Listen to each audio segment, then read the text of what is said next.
प्रणाम बाबूजी। प्रणाम। आपको देखकर धन्य हो गया हूँ मैं। ऐसा लग रहा है कि भगवान के दर्शन कर रहा हूँ। मैं भगवान नहीं हूँ, मैं तो बस भगवान के दर्शन करने के लिए हिमालय जा रहा हूँ। जो भगवान के दर्शन करने के लिए जाता है वो दूसरों के लिए भगवान के समान ही होता है।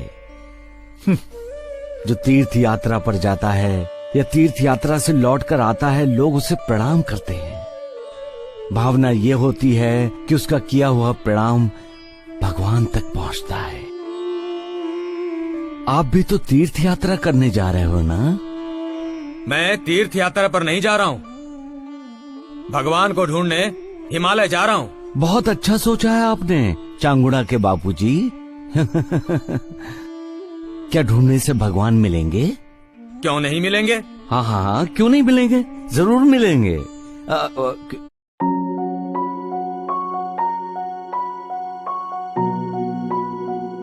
क्या इस खुशहाल चंद को भगवान मिलेंगे?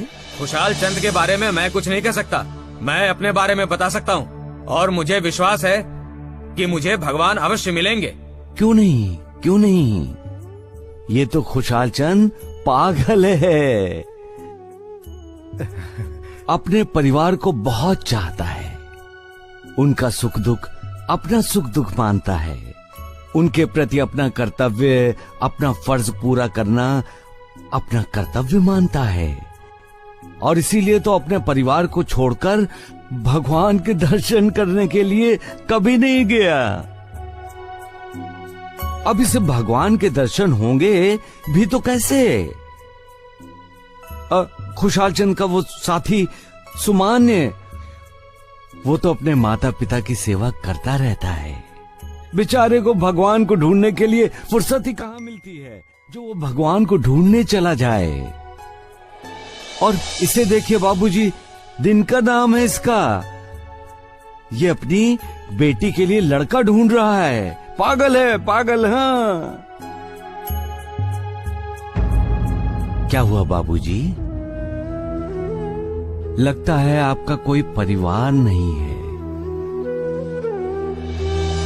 लगता है कि ना आपके माता पिता हैं जिनके आपको लाठी बनना है, ना आपके परिवार के प्रति आपका कोई कर्तव्य बचा है।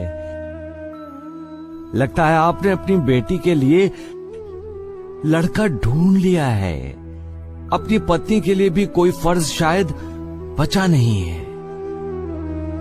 हमें भी तो पता चले कि जो इंसान अपने कर्तव्य से भागता है, अपना फर्ज नहीं निभाता, वो भगवान को ढूंढ सकता है कि नहीं? आपको किसी की परवाह करने की क्या जरूरत है? आपकी बेटी रोती है तो रोने दो, उसके आंसू आपने नहीं पोंछे तो क्या हुआ? बस कीजिए साईं बाबा, बस कीजिए। आपके बूढ़े माता पिता को आपके सहारे की जरूरत है। आपने उन्हें सहारा नहीं दिया, उनकी आपने सेवा नहीं की तो क्या हुआ? आपने खुद तो भगवान का सहारा ढूंढ लिया ना? बापूजी,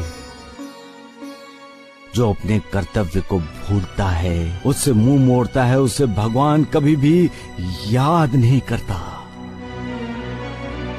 जो अपने परिवार को ठुकराता है, भगवान उसे ठुकरा देते हैं, उसे कभी अपने करीब नहीं लेते।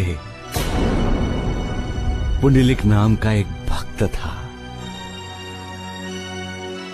अपने माता पिता की सेवा करता था। उसकी भक्ति देखकर विठ्ठल भगवान उस पर प्रसन्न हुए और उन्होंने पुंडलिक के दरवाजे पर दस्तक दी।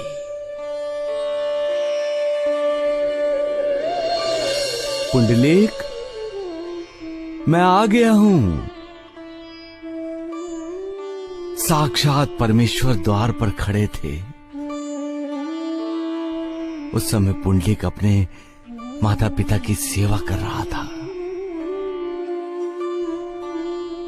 उसने सोचा, भगवान के दर्शन करने जाता हूं तो माता पिता की सेवा खंडित होती है, और माता पिता की सेवा करता रहता हूँ तो भगवान का अनादर होता है, अपमान होता है। पुंडलिक इस दुविधा में फंसा हुआ था। बाबूजी, तब पुंडलिक ने तुम्हारी तरह सोचा। उसने अपने माता पिता की सेवा खंडित नहीं की और द्वार पर आए हुए विठल भगवान को कहा कि क्षमा कीजिए, मैं तत्काल आपका आदर सत्कार पूजा प्रार्थना करने नहीं आ सकता, क्योंकि मैं माता पिता की सेवा करने में व्यस्त हूँ। आप मेरा इंतजार कीजिए और उस ईंट पर खड़े रहिए। बापूजी, पंढरपुर में आज भी विठल भगवान, जिन्हें सभी भक्त विठोबा कहते हैं, ईंट पर खड़े हैं। आज भी हम सभी विठल का नाम लेने से पहले पुंडलिक का नाम लेते हैं। पुंडलिक वरदा हरि विठल, यह है पुंडलिक का महात्म्य। भगवान उसे ढूंढते हुए स्वयं उसके दरवाजे पर आए और तुम भगवान को ढूंढने के लिए अपने माता पिता पत्नी बच्चों का त्याग करके हिमालय जाना चाहते हो। क्षमा कीजिए साईं बाबा, मुझे क्षमा कीजिए। अरे तुम कितने भाग्यशाली हो, कितने भाग्यशाली हो बापूजी, तुम नहीं जानते। बहुत लोग हैं जिन्हें माता पिता के सुख का लाभ नहीं होता। मैं भी तो आज तक माता पिता के लिए तरसता हूँ। किसी की सिर्फ माँ होती है, किसी के सिर्फ पिता होते हैं।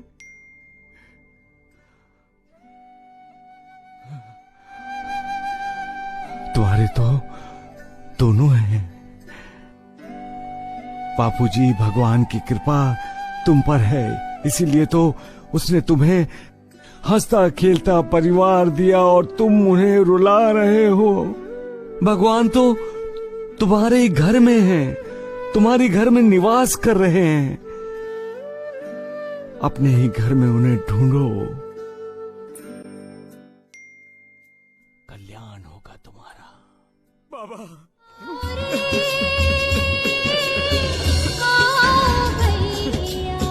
नहीं बेटी, नहीं।